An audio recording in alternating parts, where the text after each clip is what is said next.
Hello, C Squared Collective, and welcome to the fourth episode in our series, Fall into QuickBooks. Today is all about the integrated features that help you post transactions in the new banking interface. We will be learning about the receipt function, setting up rules, and matching transactions. If this is your first time joining us, welcome on in. Each episode is designed to stand alone and give you practical tips on the main topic. But if you would like to explore more, check out the rest of the series linked in the description below. Just like the seasons, QuickBooks Online is changing. Some of these updates have been slowly rolling out over the summer, but according to QuickBooks Online, all users should be migrated to the new interface and the banking features as of now. We know that change, especially in technology, is very overwhelming. This is why we've created the series, to help you set aside the stress and step confidently into smart financial decisions using QuickBooks Online. Each week, we'll share a clear step-by-step tutorial on the new interface so you can get the most out of your tools. Just a bit of a disclaimer, keep in mind that QuickBooks may be continuing to change and make small adjustments as feedback is received. Also, different QuickBooks subscriptions come with different features, so our dashboard may not exactly look the same. Even so, this series will continue to give you helpful tips no matter what version you are using. As always, if you have questions, drop them in the comment section down below or reach out to us directly at connect@c2accounting.net to schedule one-on-one support.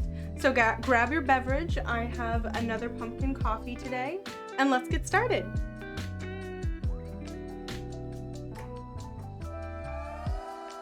First, let's talk about rules in QuickBooks Online. While the basic feature of the rule function has not changed from the classic to the new interface, it does look a bit different and is worth reviewing. A rule is a way to assign payees and categories to common transactions. Please note that when you have a rule, it will supersede QBO's AI suggestions and will now say rule in green and not the diamond star that they use for AI suggestions. The best way to think of rules is as an if-then statement. If a transaction comes through the specific bank that includes something specific in the description, then set the customer or vendor and the account to these items accordingly. Let's take a tour. I'm going to select Create Rule right on the transaction by clicking the right arrow or by clicking into the transaction and hitting Create Rule. In the classic view, there's no option to do it without expanding the transaction. Additionally, you can also navigate to your rules by clicking in the My App and Accounting. There's a rules line, or by selecting Settings and hitting Rules. By beginning the rule from the transaction, QuickBooks will fill out what the AI guesses I'm trying to create a rule about. So it may be helpful to add in the correct payee and category prior to clicking Create Rule if the AI is incorrect. Here's the info that we need to fill out. What do we want to name the rule? Use something that describes the transaction. Apply this to what transactions? Here is where I'll fill out my if statement. First, we have money in or money out. QuickBooks will autofill this if you create a rule on a specific transaction, but this will change your transaction type options. Money in would be the money you receive, where money out is money you pay. Then it gives you an opportunity to select an account. You could choose all bank accounts or select the specific credit card or bank account. In this case, we are doing money out in all bank accounts. Then include the following. These are the conditions that need to be met. First, we have all or any. All means all conditions added below need to be met in order for QuickBooks to label this as the rule. Any means that only one or multiple need to be met. If you click this drop down to set the condition type, you see three options: description, bank text, or amount. Description refers to the memo, which is often autofilled by the bank text. Amount refers to how much the transaction is monetarily. For description and bank text, we can set the condition to be contains, doesn't contain, or is exactly, and then fill in the last box with our value. For the amount, we can set the condition to be doesn't equal, equals, is greater than, or is less than, and then enter the value. To add additional conditions, hit this blue link as many times as needed. You can also test your rule to see if QuickBooks is picking up any additional transactions that meet that condition. If you've created a rule from a specific transaction, QuickBooks will try to guess and autofill this. We usually find this is the best way, as it will predict the description for you. Now, let's set up the then statement, or what we want QuickBooks to do when these conditions above are met. Most often, you will be selecting a sign. In the off chance that you would like to exclude the transactions, you can click the drop-down arrow and change that here. Our transaction type will change whether we selected money in or money out. If we selected money in, we will have the options for deposit, transfer, or a credit card payment. If you are confused on which to select, we'll be going more in depth on these types of transactions in a future video. If we select money out, we will have the options for expense, transfer, check, or credit card payment. Again, we will be going over the difference between these in a future video, so stay tuned. Next, you will select your category. This is what you would like the rule to set the category to. If you would like to split the transaction, click the Add Split blue link. This will allow you to separate and split the transaction by either percentage or amount, enter that value, and assign a category. If you need to add a line, select the blue link below here. To remove a mistake or go back to one category, you can click the delete button. Our firm personally recommends adding a payee to every transaction so that you can easily sort by vendor or customer. Here's where you would enter that. If you have money out selected, you have the ability to add a customer here if you track expenses by customers or projects. You can also add notes by typing them in the Replace the Bank Memo box, or keep existing bank memos by checking this box here. Last is Auto Add. This means that QuickBooks finds a transaction that meets these conditions, it will automatically fulfill your rule and post it. You need to be really careful with this feature. If your rule categorization happens to be incorrect, then QuickBooks will automatically add it to your books without you reviewing it first. Generally, our firm recommends turning this feature off so that you can have one last review before posting it to your books. Now that I've added the rule, all the transactions that meet this condition will have the green rule marker on them. Let's pull them to the surface with a super quick search so I can double check, select my checkbox, and post in seconds. If you want to review your rules, change them, or have another way to add new ones, you can go to Rules under the Accounting app, or click Settings in the top right and then Rules. This will give a full comprehensive list of your rules where you can change or delete, and is another place to add new rules. One last reminder, rules always override AI suggestions. Here you can see rule is green and the AI diamond star symbol is gone. And remember, AI guesses are not rules. You know your business best, so don't let the AI push you towards a category that does not make sense. Now, let's move on to talk about receipts and the receipt function. Best practice is to maintain business receipts, either physical or digital or both. If you do not have a common receipt organizational system, you may find yourself digging through years and years of paper in a box, of folders on your computer, or emails. The receipt function provides a tool to, number one, organize your receipts by attaching them to transactions, making them very easy to find, and two, allows you to know what you purchased while you are posting pending transactions. The receipt function has been available in QuickBooks Online and the mobile app, but they have added some new features and it looks very different in your bank feed. One of the biggest changes is the email forwarding. If you've been using receipts for quite some time and have email forwarding set up already, your classic receipt forwarding email only accepts attached files from active QuickBooks users. If in the updated receipt function, it still works the same way. However, they added a new receipt forwarding email that anyone, even non-QuickBooks users, can forward files. If you saw the previous video, we briefly talked about a way to attach receipts through the File button and even request receipts from others in your business through the Comment button on the main bank transaction page. But QuickBooks has more than that.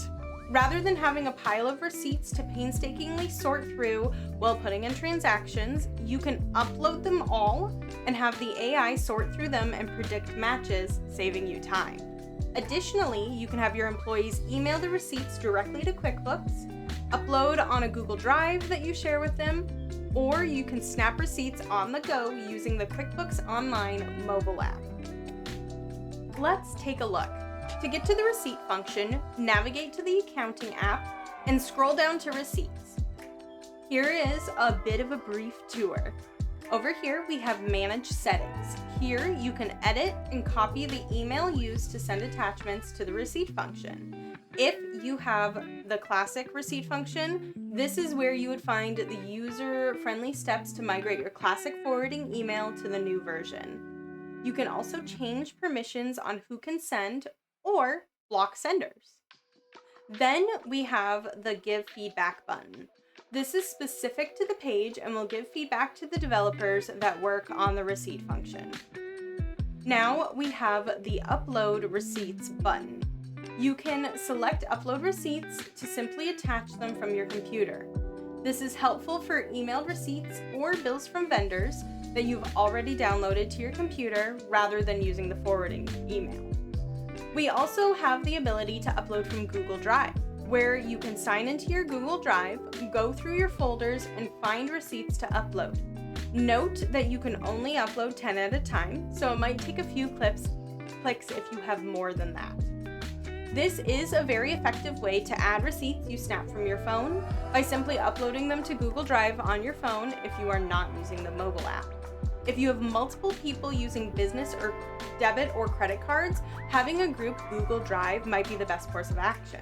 However, this only uploads the images or PDFs of the receipt. If you need notes from your employees on what they purchased or what categories they should go to, best practice is for them to write a note at the top of the receipt before they snap a picture. Some other solution could be making use of the comment function in bank transactions, which we went over in the previous video, or having them fill out a spreadsheet for their transactions that you can use for reference as you post their cards transactions, and have them upload the receipts to simply auto-attach through the QuickBooks receipt function. Now we have the email once again across the top, easy for you to copy. A thing to note, QuickBooks will simply upload the file and will disregard any notes on the subject or body of the forwarded email.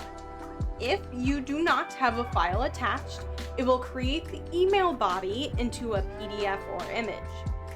However, signature images may be entered as a receipt, so we suggest that you delete any images or signatures that you do not want uploaded prior to sending. Forwarding your receipts from your main email or having an employee forward receipts directly to QuickBooks can be a big time saver. This is another option if you take pictures of receipts from your phone, simply forward it to the email. And then we have the Select Files area, where you can drop your files, which functions exactly like Upload Receipts but has a drag and drop feature. There is, however, a fourth way to upload receipts, and that is on the QuickBooks mobile app. I'll drop the links in the description if you do not have it already. It is both in the Google Play Store and the Apple Store. Once you have the mobile app, you can use the same credentials to log in as you would on your computer, and you can utilize the Snap Receipt function in the app. If you click the plus button on the bottom right corner and snap receipt, you can either upload a picture that you've already taken on your phone or even snap the picture right there. It can be a bit finicky, so just make sure you have decent lighting, a black or neutral background, and your lens is clean. Then click Next. It may prompt you to categorize the receipt, but categorizing from your computer we have found is a bit easier to navigate. Most users on your QBO subscription have the ability to do this as well. Now let's get to the main feature. When receipts are uploaded, they first appear in For Review. But before we get there, let's take a brief segue so we have aligned terms here.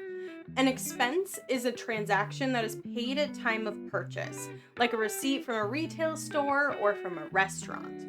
A bill is a purchase from a vendor that you may pay at a later date.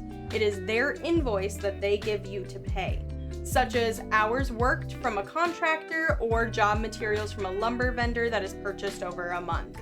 You may pay this in chunks or all at once, but it is typically paid on a future date and not on the date of the transaction. Please note it may say invoice at the top of the document you receive from the vendor. This is their invoice because they are receiving money, and your bill because you are paying it.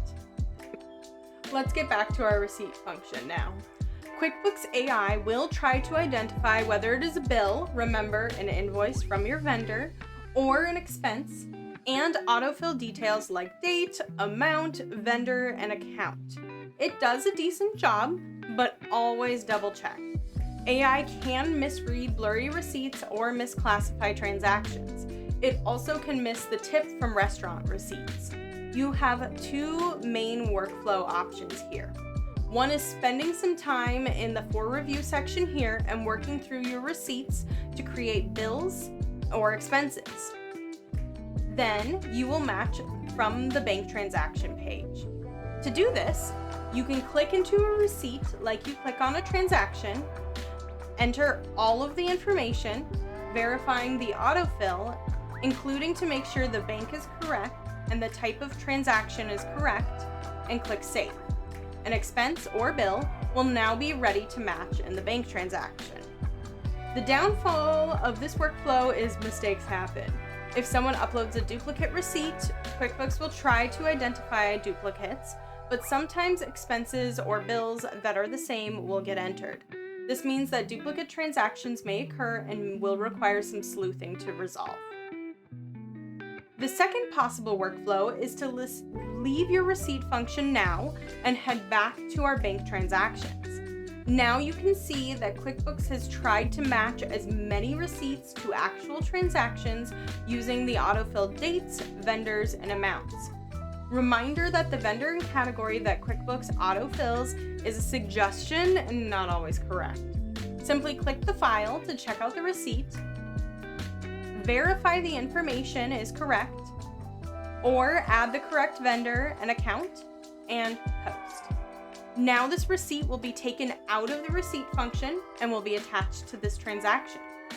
The downfall of this workflow is that you are relying on the AI. It may not find matching dates and amounts for all the receipts that you've uploaded like we talked about before. Our team's approach is a mix. We tend to be a bit faster processing the receipt matches in our bank feed first, then review what is left in the receipt function. That is what works best for us personally, but experiment to see what works best for you and your business. Something else to note, returns do not work in the receipt function as you cannot have negative expenses since it is money coming back in. It can, however, be used as a way to collect documents, but you may need to download and attach them separately. Another option is to delegate receipts. A trusted employee could manage the receipt function by verifying and categorizing uploads, leaving you simply to match them in the bank feed. Now that we've talked about rules and receipts, let's talk more about matches. We covered this briefly in the last video about the new bank interface overview, and we've seen some examples today, but I want to go more in depth. In our main bank interface, there is a toggle at the end between categorize and match. Categorize is used when there's no record in QuickBooks yet.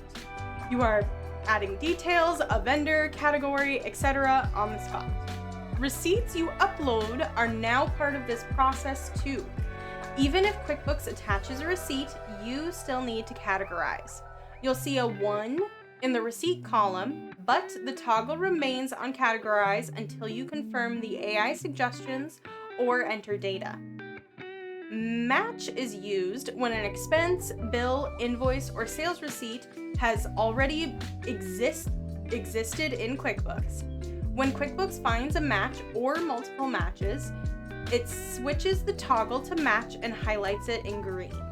You can expand to view details, confirm, select the correct match if there are multiple, and post. If none are correct, you can click Find Other Matches and peruse here to find, or select multiple, and switch back to categorize. Let's take a more in-depth look at matching. Sometimes it's as simple as paying one bill, and QuickBooks will identify that and match it. You can review, make sure the date is correct if it's a recurring bill, and simply match. Other times, it's a bit more complicated, when you've either paid multiple bills or you're depositing multiple invoice payments. We are doing a video on invoice sales and deposits in the series, so let's just focus on the former first. When you've paid for multiple entered transactions, sometimes QuickBooks does not find a match. But if you know that bills or expenses have been entered already, you can toggle to match and it'll pull up this matching screen. It will put a few suggested matches here. It also puts an automatic date filter on it, so you may need to extend or change the date. Simply select the bills that you have paid and scroll down to make sure you have the correct total. It will tell you if the amounts are off, which means you've selected the incorrect bills and may need to investigate further. If you're an exact match, simply post the transaction. Just a note, the classic interface did not visually distinguish much between receipts and matching, where now it does. Remember, on the new interface, paired receipts will show up in the receipt column, and rules and matches will be noted in the match/category column, or you can toggle to match to find other possible matches. They are 3 separate things now, which will make distinguishing between them less confusing. That concludes our overlook of rules, receipts, and matching. Now you have the basics to use all of these features to your advantage.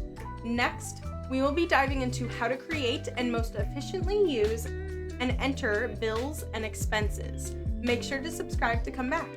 Leave a like if this was helpful to you. If you have any questions or have an area of these apps that you want us to explore in the series, please comment down below so that we can help you out. If you want to see more content like this, consider checking out our other socials. I've included those links below, as well as the link to our website in the description. Thank you so much for watching. Don't forget, keep learning so that you can be rooted in wisdom and grow with care.